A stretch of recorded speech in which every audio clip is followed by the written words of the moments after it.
Seorang pelancong asing yang berasal daripada Perancis iaitu Stephanie Faure telah pun dirogol dan juga dibunuh oleh penduduk tempatan di Pulau Tioman. Cerita ini juga pernah menggemparkan Malaysia dan juga seluruh dunia pada masa itu. So, tanpa membuang masa lagi, jom kita ikuti kisah berkenaan dengan Stephanie Faure.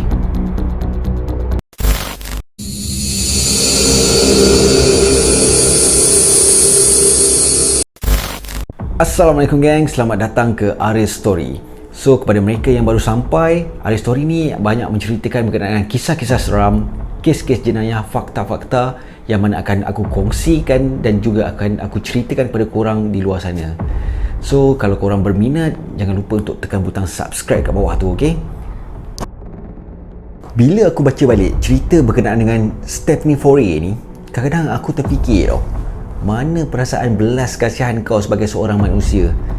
Memanglah kau ikut hawa nafsu kau, benda tu kau dapat, memanglah kau dapat sedap sekejap je babe.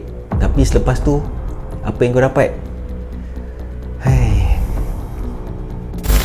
Stephanie Faure ni pada masa tu dia berusia dalam lingkungan 30 tahun, di mana dia juga adalah seorang pegawai telekomunikasi dekat Perancis sana lah tempat dia bekerja. Dia juga dikatakan telah mengambil cuti selama 2 tahun untuk mengembara di seluruh dunia termasuklah Malaysia. Itu pasal korang tengok banyak masalah-masalah kat Malaysia kan. Mungkin orang ambil cuti 2 tahun juga kot. Kalau kita ni kerja dalam 2 tahun, belum tentu lagi dapat mengembara.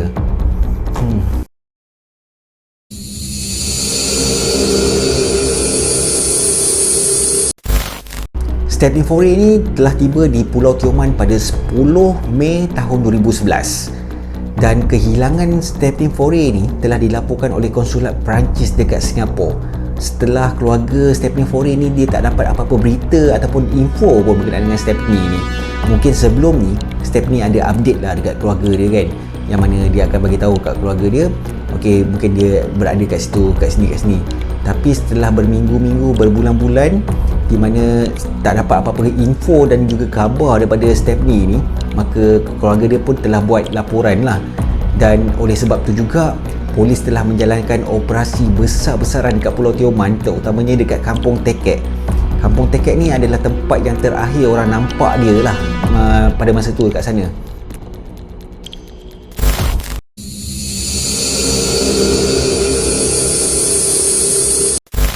Setelah polis menjalankan siasatan dan juga mendapat info daripada orang-orang Kampung Tekek ni, so penangkapan pun telah dibuat terhadap seorang lelaki yang berusia 44 tahun, yang mana nama dia adalah Asni Omar. Asni Omar ni juga merupakan seorang pengusaha homestay dekat Pulau Tioman tu. So sebabkan Stephanie ni dia duduk dekat homestay Asni Omar ni, so senanglah suspek ni nak buat kerja kan. So dia tak payah nak fikir panjang. Mungkin adalah dia dah plan macam-macam lah kot kan. Menurut siasatan polis lagi terhadap penduduk-penduduk Kampung Tekek ni, yang mana Stephanie ni pernah dilihat bersama dengan Asni Omar ni menaiki motor pusing-pusing kampung.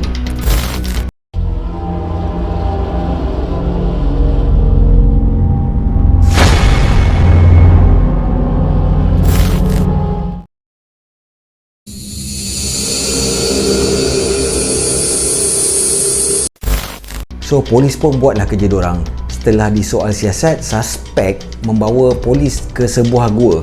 Gua tu tak terletak jauh pun daripada homestay yang diorang duduk tu, dalam beberapa ratus meter je. Sampai je dekat gua tu, polis pun teruslah buat pemeriksaan. Apa yang diorang jumpa? Korang tahu apa yang diorang jumpa geng? Diorang jumpa tulang babe. Tapi sebelum tu adalah mayat lah. Dipercayai mayat Stephanie Faure ni dibalut macam mamia. So ditanam sedalam 3 meter dalamnya. Dan dalam lubang tu juga bukan hanya rangka je diorang jumpa. Diorang jumpa tilam, diorang jumpa bantal dan juga pakaian yang dipercayai adalah milik Stephanie Faure tu. So dekat sini kita dah tahu yang mana Stephanie Faure ni telah dibunuh dekat homestay tu. So suspek ni dia nak tutup bukti, dia nak hilangkan bukti, dia bawa Stephanie ni, mayat Stephanie ni kat gua tu. So dia tanamnya Stephanie Faure dengan barang-barang yang ada tu. Hui, tak boleh brain tu.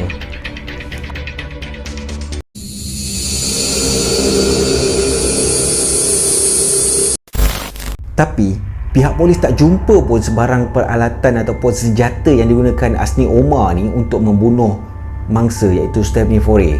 Soal siasat pun telah dibuat sekali lagi. Suspek mengaku yang mana dia telah membunuh Stephanie Fore ni dengan menggunakan sebatang cangkul. Weh, cangkul babe, itu jangan kata kena kepala kan, kena tangan pun korang berlumpur dah. Kes ni pun dibawa ke Mahkamah Tinggi. Tapi apa yang meragukan, suspek ni dia memberi kenyataan yang tak masuk akal babe. Dia macam putar belik cerita tu balik. Dan apa-apa pun diorang tengah tunggu keputusan daripada pihak forensik.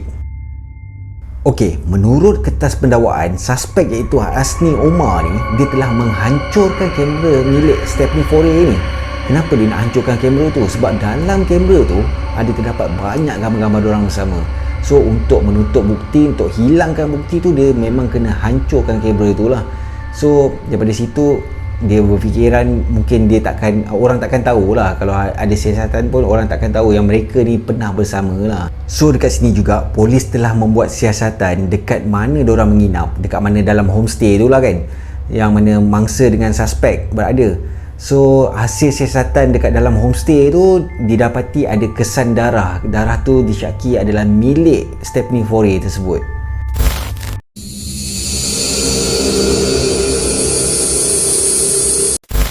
Okey, menurut laporan forensik juga yang mana menyatakan bahawa mangsa ni memang betul-betul dirogol, dan apa yang membuktikannya sebab sampel yang diambil daripada kemaluan mangsa tu, kemaluan Stephanie Fore tu, adanya kesan-kesan air mani, dan punca kematian mangsa adalah disebabkan kecederaan di kepala. Terdapat 4 retakan dekat situ, dan dekat sini juga menunjukkan mangsa sebenarnya adalah telah pun diseksa sebelum dibunuh.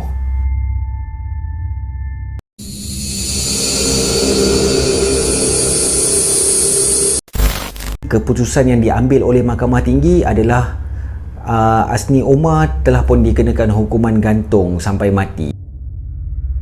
So kesimpulan untuk cerita ni, janganlah kita terlampau mengikutkan hawa nafsu kita, kerana benda ni boleh membawa keburukan pada diri kita sendiri.